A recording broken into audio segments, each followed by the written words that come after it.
Good morning. Are you Anthony Mendoza? Yes, ma'am. And Mr. Mendoza was previously in court and entered pleas of true to counts 1 through 13 in a motion to revoke probation. Currently on probation for driving while intoxicated, third or more. That was a 6-year sentence that was probated for 6 years. I've received an updated pre-sentence report. Has everyone had an opportunity to review that report? Yes, Your Honor. Yes, Your Honor, we have. Are there any additions or corrections to that report? No, Your Honor. Not from the state judge. Right out of the gate, this is not a new case. This is a probation revocation hearing, which matters a lot. The judge is not deciding guilt from scratch. She is deciding whether this defendant broke the rules of a deal he already got. And probation deals come with very little wiggle room. Mr. Parker, you may proceed. Well, a couple of things I want to address. It's a situation I see quite a bit where he's ordered to have to SCRAM and interlock.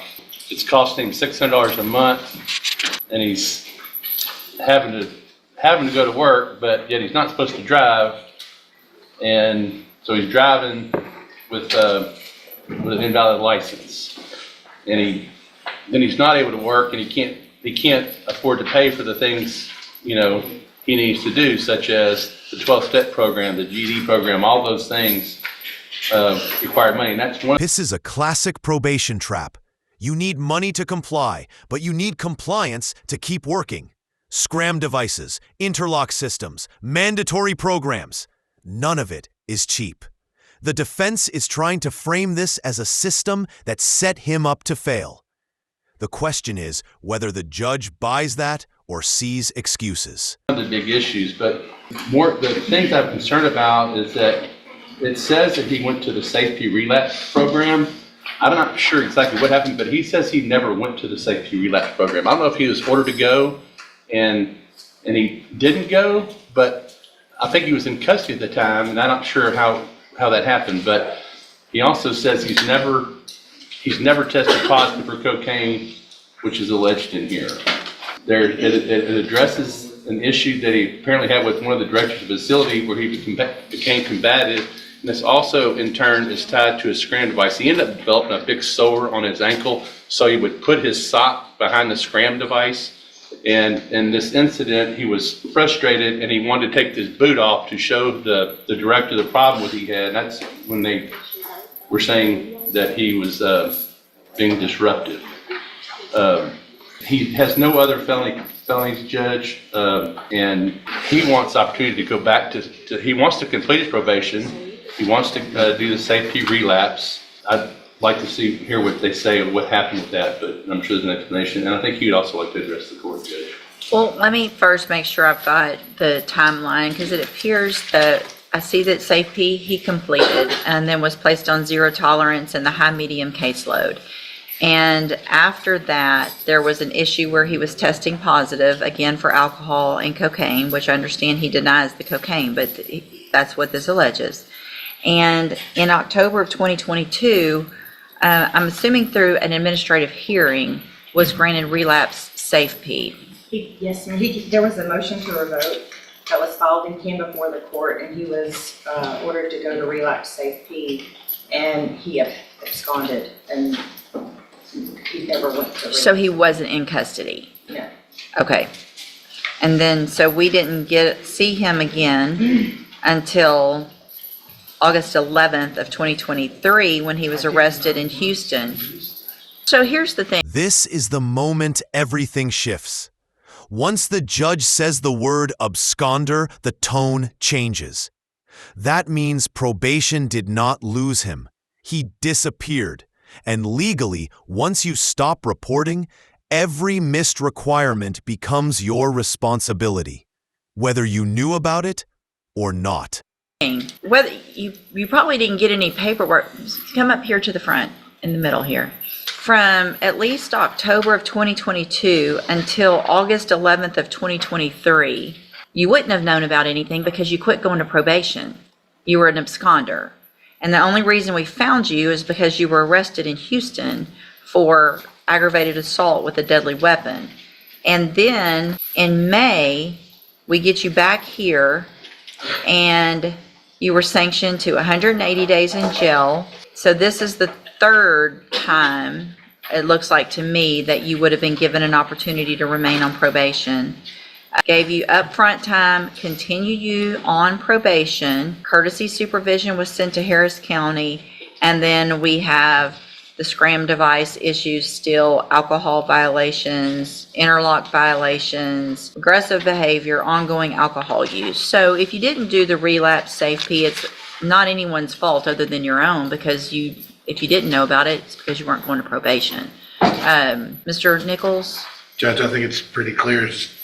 He was put on zero tolerance a couple of years ago, and here we are on the second time. Third. Multiple times. Yeah. And I don't know what else we could do. So obviously I agree with the probation department's recommendation for revocation. I think he's had more than enough chances, Judge. In fact, there's just one thing I want to make the court aware of. If I can call Ms. Martinez real quick. Yeah, sure. Ms. Martinez, would you please raise your right hand? Do you swear or affirm the testimony you're going to give in this hearing will be the truth, the whole truth, and nothing but the truth, so help you God? Thank you. Go ahead. Ms. Martinez, you were supervising, Ms. Mendoza was on Harris County supervision, correct? Yes, sir. And you were back in October when he started having these violations and the warrant was issued. Did you advise him to turn himself in? Yes. And what was his response to you? He had responded with an email that said, "Ha." That was his only reply to you. Did I ask you to print me out a copy of that? Yes. Showing you what I marked Stakes Exhibit 1 for purposes. That single email response just became Exhibit A. One word, ha. In a probation case, attitude matters more than people realize. Judges read this as disrespect, not stress. And once credibility is gone, it almost never comes back. This hearing, is this a copy of the email with his reply to you? Yes. I'll tender to the defense attorney, Your Honor. I'll tender to the court for purposes of this hearing. I'll offer Stakes Exhibit 1. It's admitted. And is that pretty consistent with his level of cooperation and attempts to prevent probation while he's been supervised? Yes, sir. No other questions, Your Honor. All right, any questions? Just a couple. I want to clarify on the relapse program. You said y'all came to court on motion to revoke. Is that my understanding? Yes. And so the safety relapse was ordered by Judge West. Yes. And he was here. The defendant was here. Mr. Mendoza was here at that time. Yes, sir. Well, wouldn't he have been taken into custody? Let me make sure, because I wasn't supervising. Okay. It looks like the hearing was completed over the phone. Okay, wait, he was not here. It was over the phone with the supervisor at that time. Due to him residing in Houston, he reported he had a lack of transportation to report back to the hearing at that time because he had tested positive for alcohol and cocaine. The supervisor had recommended complete relapse safety and issue a warrant for his arrest. So he was made aware at that time that he was going to have a warrant and we were requesting relapse safety.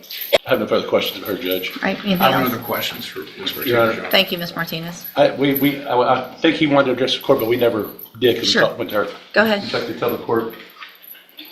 Do you want to tell the court? Y'all saying I went to safety twice, I never went. Nobody's saying you went to Safe twice. We're saying you went to You're saying Safe I'm Hold on, absconding? don't, listen. I'm gonna let you talk, but don't talk over me. We're saying that you went to Safe and then that you were ordered to go to the Safe relapse, but you never came and turned yourself in after that phone call where you were told that there was to be a warrant for your arrest. So no, you never went to Safe relapse. Go ahead. She said I was supposed to turn myself in. That was after I did the 9 months where felony assault got dropped to a misdemeanor terrorist threat. Mm-hmm. So when I was here, y'all let me out. And then I was trying to work and they kept saying that I was messing with the SCRAM device. Okay. So I was actually at work when she sent me the message to my phone. And I was trying to work and trying to pay, for the devices and stuff, since they were violating me for operating my truck without court permission. Mm-hmm. So that's when I just didn't turn myself in. Right. So did you respond? Is that email, that was Yes, what, ma'am. that's what you thought about all that? Yes, ma'am, I did actually say that. You thought that was funny? It's because I was agitated and I was taking lunch at work, and I was trying to, do things, trying to make money to take the classes, but with being on the SCRAM device. Well, you had money to buy alcohol. You hadn't, because you kept drinking, because you kept messing, I mean, Mr. Mendoza, you have been given so many opportunities on this probation, and I understand that those things are expensive. However, if you had at any time stopped testing positive and having blood alcohol readings that were positive on those things, then you could have. This exchange explains why judges lose patience fast in these cases. The court's logic is simple. If you can afford alcohol, you could have afforded compliance. Fair or not, that reasoning shows up in courtrooms everywhere. And once the judge says you kept messing up, the outcome is usually locked in. Eventually gotten off of those. I don't keep people on those for very long. But the reason we had to keep doing it for you is because you kept drinking. You kept messing up. And so you don't get to say, I kept messing up. I mean, seriously, you got the initial probation in 2021. You got relapse. I mean, you got safe P. You got some upfront time because of the Harris County issue. Didn't revoke you. Haven't revoked you. 3 times haven't revoked you. And here we are with all of these violations. Through the TDCJ program, I was doing what I needed. The only time I had issues when I had the foot problem that I got from the halfway house. That's the only reason they said I absconded from the TDCJ program. Okay. I've actually done well through the program, through with the supervision. The only time I messed up is when they stopped supervising me and made me go do these things by myself. Well, I mean, how old are you? How old are you? I'm 43. 43 years old. And I have no felonies on my record except for this. That doesn't mean anything. You have this felony and you have 6 years hanging over your head, and you've been given all the tools. You went to Safe P, you got the aftercare. At some point, you have to take those tools and do for yourself and not come in and say, well, they made me do it for myself, so it's somebody else's fault that I kept drinking. We gave you the tools. If I can go We're done. through At this, another we're done. safety again, No, we're done. let me kiss my At the- ass. Mr. Mendoza, turn around. You can say whatever you want, but you're going to face me and you're going to get your sentence. And if at this time I could give you more, I would, I promise you, but I can't. So I'm going to find. At this point, the hearing is functionally over. Everything happening now is on the record, not for mercy. The judge has walked through every chance he was given, every tool he was offered, and every time he didn't use them. When a judge says, "We're done," sentencing is no longer a question. It's a formality. That you entered your pleas of true to counts 1 through 13 freely and voluntarily. Find those counts true. Find sufficient evidence to revoke your probation, and at this time revoke your probation. Sentence you to 6 years in the institutional division of the Texas Department of Corrections. You will receive credit on that sentence for any time that you've been in custody that the law gives you the right to receive. I'm going to hand you a certification of your right to appeal. This was not an agreement. So you do have some rights to appeal. Y'all need to sign that before you leave right now. You need to sign that you're getting a copy of it, and then we'll give you your copy. And then when you're done with that, you can go back with the bailiff.